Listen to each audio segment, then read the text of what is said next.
Roselline was still sobbing quietly, her face buried in Mama Conde's chest, as if she were trying to disappear inside anyone, who could absorb the pain. Mama Conde held her like a mother with a wounded child, gently rocking her in silence, letting the storm pass. After a few minutes, she slowly lifted Roselline's tear-streaked face and said softly, "My child, come and sit." She led her tenderly to the edge of the bed and sat beside her, holding her hand. Her tone shifted, gentle but firm. "You need to comport yourself, Roselline. You hear me? You're sick. And to fight whatever this thing is, you need strength, mind, body, and soul." Roselline sniffled, wiping her nose with the back of her hand, still trembling. Mama Conde leaned closer. "Can you remember your parents' phone number? Or anyone at all, a friend, family?" Roselline looked blank for a moment, her eyes scanning the room like the answers were hiding in the shadows. Then she slowly shook her head. "No, I used to know all of them by heart. Now it's like someone wiped my memory, like they tampered with my brain." Mama Conde's eyes darkened with worry. "Have you written anything down? Scribbled something? A letter, a name, anything?" Roselline paused. Then her eyes widened. "My diary." She stood up abruptly, hope flickering across her face for the first time in days. She rushed to the wardrobe, digging through clothes and scattered items until she found it, a small, worn leather diary with a broken strap. Mama Conde had followed quietly, standing behind her like a guardian shadow. Roselline flipped frantically through the pages. Then she stopped. Her hand trembled. There, written in her own handwriting, was Anthony's phone number, and just beneath it, another, Anthony's lawyer. A tiny smile broke through her tears. "I found it." Mama Conde reached into her bag with urgency, searching for her phone. Her fingers finally touched it, but as she pulled out, she froze. Her breath caught, her lips trembled, and then the tears came. Silent, hot, one drop, then another. Roselline noticed immediately. She turned around, eyes wide. "Mama, what is it?" Mama Conde tried to speak, but her throat locked up with guilt. The weight of Raphael's threat echoed in her mind. "If you help her, you'll regret it. I swear I will ruin you." Roselline stepped forward and dropped to her knees, grabbing Mama Conde's hands. "Please," she whispered, her voice breaking. "Please don't let me die here. I swear I won't forget you for the rest of my life if you help me. I won't." The two women, one crushed by fear, the other clinging to the last rope of hope, stayed frozen in that moment. One needed courage. The other needed mercy. The room was silent, but inside Mama Conde's chest, a storm raged. The phone in her hand lit up again. Anthony. The name glowed like hope, but it also glowed like danger. Her thumb hovered over the call button, trembling. Raphael's voice still haunted her. "If you even think of helping that girl, I'll ruin you. Mama Conde, you know I can." Roselline, still on her knees, whispered, "Please, I know you're scared, but I'm the one dying here." Mama Conde looked down at her. The girl's face was so young, so full of desperation, and yet she spoke with the weight of someone twice her age. "I wasn't always like this," Roselline said, eyes glistening. "They made me forget who I was. But now, I remember." Mama Conde's breath caught. Her hand stopped shaking. She pressed call. The phone rang once, twice, 3 times. Then a voice. "Hello? This is Anthony." She didn't know what to say, so she said the only thing that mattered. "Roselline, she's alive. She needs help." There was a pause on the other end, then urgency. "Where are you? Is she safe? Is Raphael with you?" But before she could answer, a loud knock shattered the moment. Boom, boom, boom. Roselline froze. Mama Conde's eyes darted toward the door. Another knock, this time followed by a voice. "Mama Conde, open up. You know who it is." "Raphael." The phone was still ringing when Mama Conde snapped out her daze. She quickly ended the call, shoved the phone into her handbag, and turned to Roselline. "Lie down. Pretend you're asleep. Now." Without a word, Roselline rushed to bed and pulled the covers over herself. She faced a wall, her breathing shallow, her hand still clutching the edge of her diary beneath the blanket. Boom, boom, another knock. Mama Conde swallowed a lump in her throat, walked to the door, and slowly opened it. Raphael! He stood in the doorway like a shadow, tall, stiff, jaw clenched. His eyes swept the room before he even said a word. You didn't open the door on time. I was in the restroom, Mama Conde replied, her voice steady but low. He stepped inside, slowly, his eyes scanning the room like a predator. His gaze moved from the wardrobe to the side table, then finally to the bed, where Roselline lay, motionless. She didn't blink. She didn't breathe too hard, just stayed still. Raphael turned back to Mama Conde.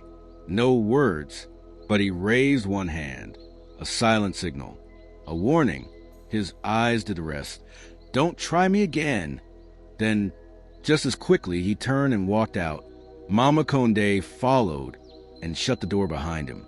Her knees buckled for a second. She leaned against the door, her palm pressed hard against her chest. Her heart was racing like it wanted to escape her body. She turned around to see Roselline slowly sitting up on the bed. The girl raised both hands like a child begging for mercy. I'm sorry. I didn't mean to drag you into this, she whispered. Please don't stop now. Mama Conde didn't speak. Not yet. She simply walked over, sat beside her, and held her trembling hands. You're not dragging me.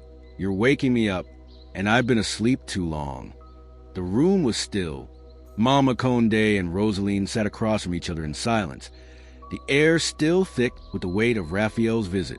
Then, without a word, Mama Conde reached out and gently took Roselline's hand. Their eyes met. No sound, but an understanding passed between them. She opened her handbag and pulled out the phone. Quietly, they moved to the restroom. Mama Conde locked the door behind them. With trembling fingers, she dialed Anthony's number. This time, he picked up. Roselline. Anthony. Her voice cracked the moment she heard his. Her knees buckled slightly, but Mama Conde held her steady. Anthony, you were right, she whispered. I'm sorry for ignoring everything. The signs, the warnings, all of it. I'm dying, Anthony. Please help me. There was a pause on the line. Then Anthony's voice, calm but shaken. I'm not in Nigeria right now. I'm in Europe, but I'll be back in a few days. I'm going to connect you to my lawyer. Right now, he's good and he doesn't play. Seconds later, a second call came through. Hello, this is Betrayal. Roselline explained everything, at least what she could. Mama Conde spoke up too. They won't let her out. She's trapped, but I heard them speaking. Raphael and that woman, Sarah, they're going on a picnic tomorrow. There was a pause. That's our window, the lawyer said quickly. Text me the full address of the house. I need everything. Photos, layout if possible. We need to move while they're gone.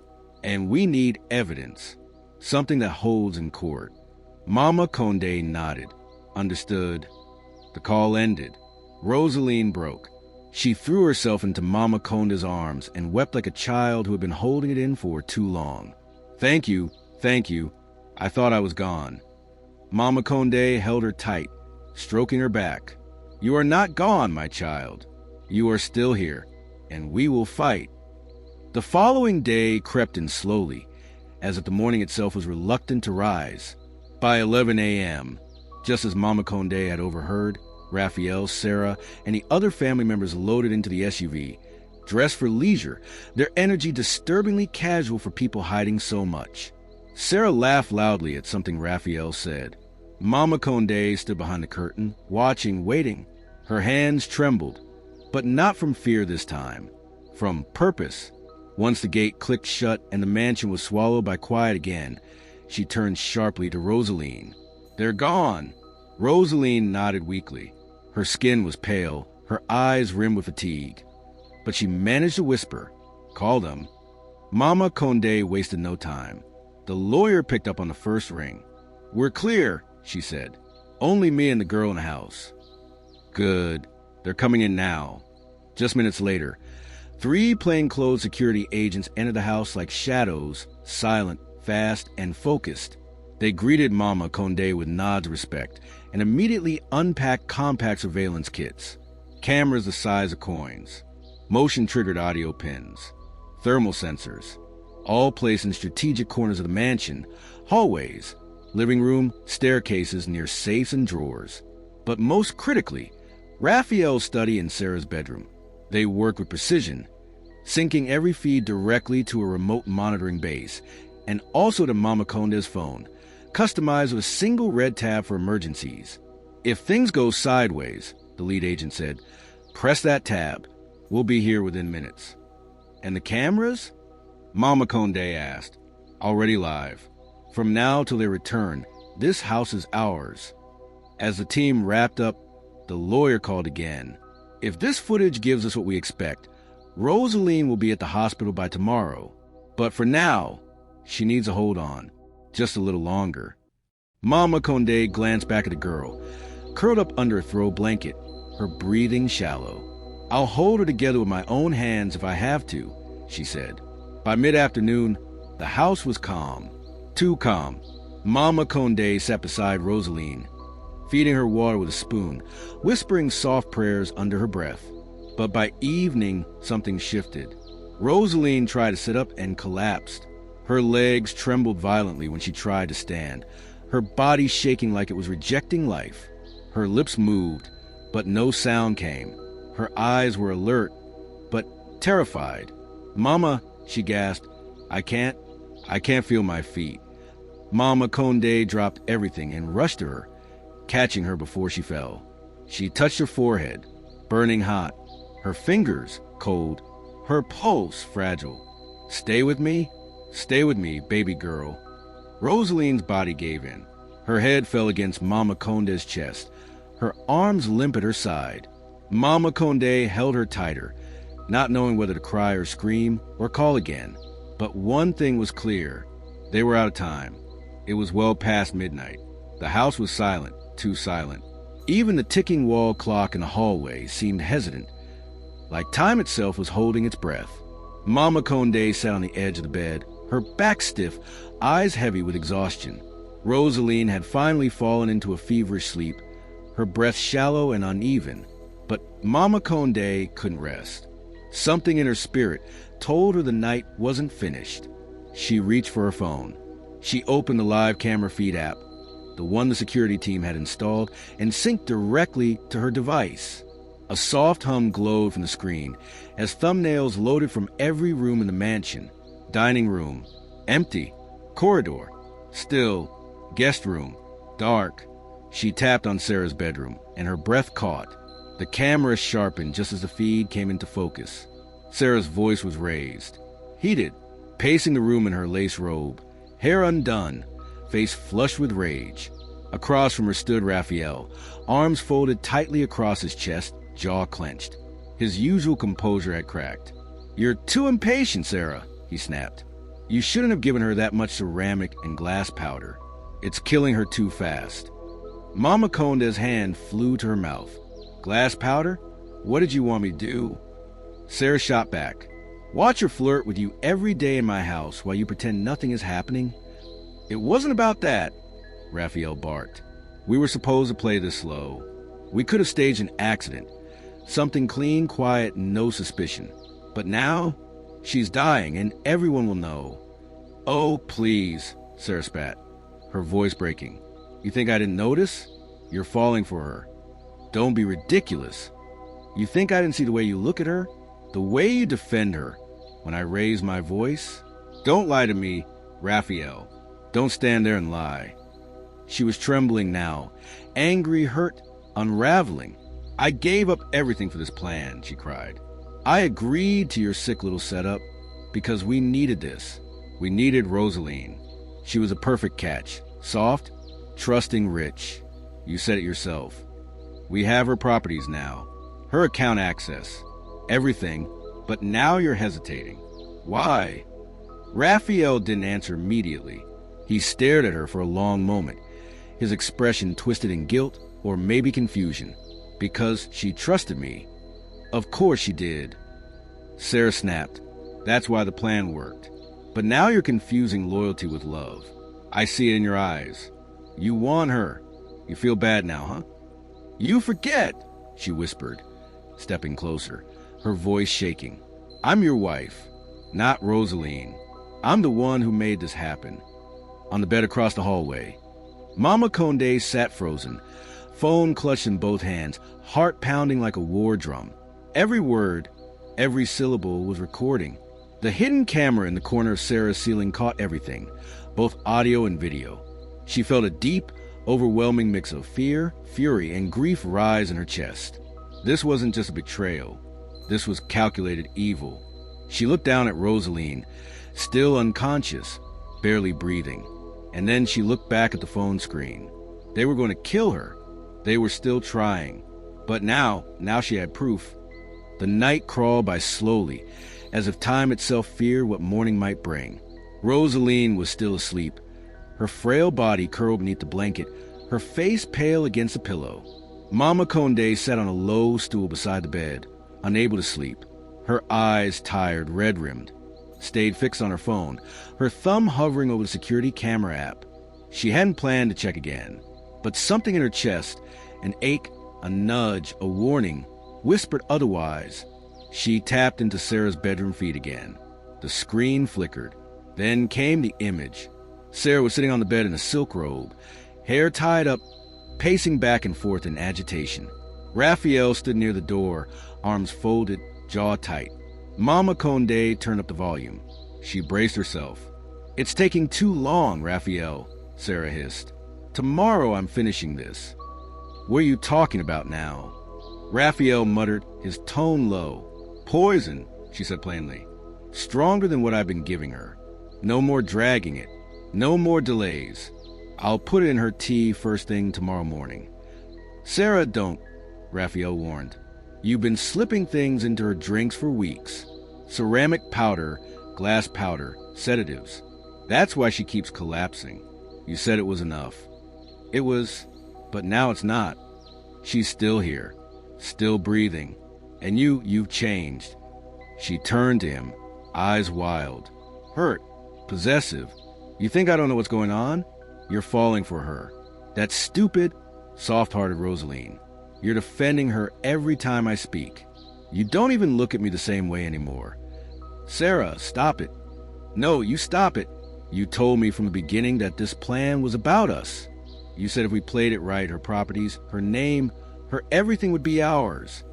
Well, now we have it all. The houses, the land, the company, the bank access. And still you hesitate? She stepped closer, eyes burning. You know what I want? I want peace of mind. I want this house to be quiet. I want her gone. I want to sit at the head of the table. I want to be the only queen of your heart and this house.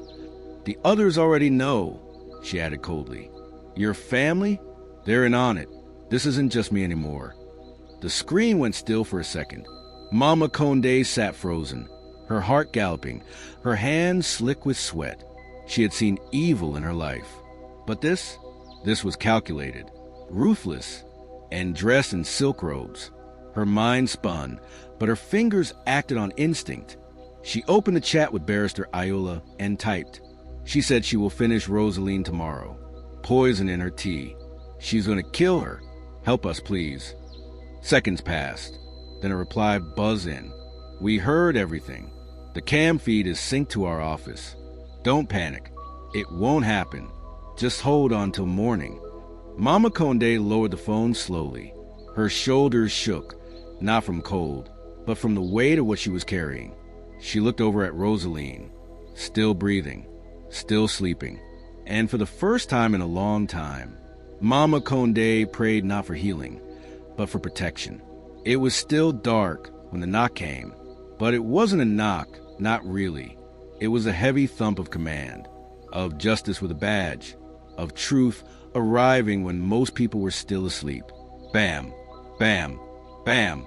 Then came the voice, firm, loud, unmistakable. Police, open this door immediately.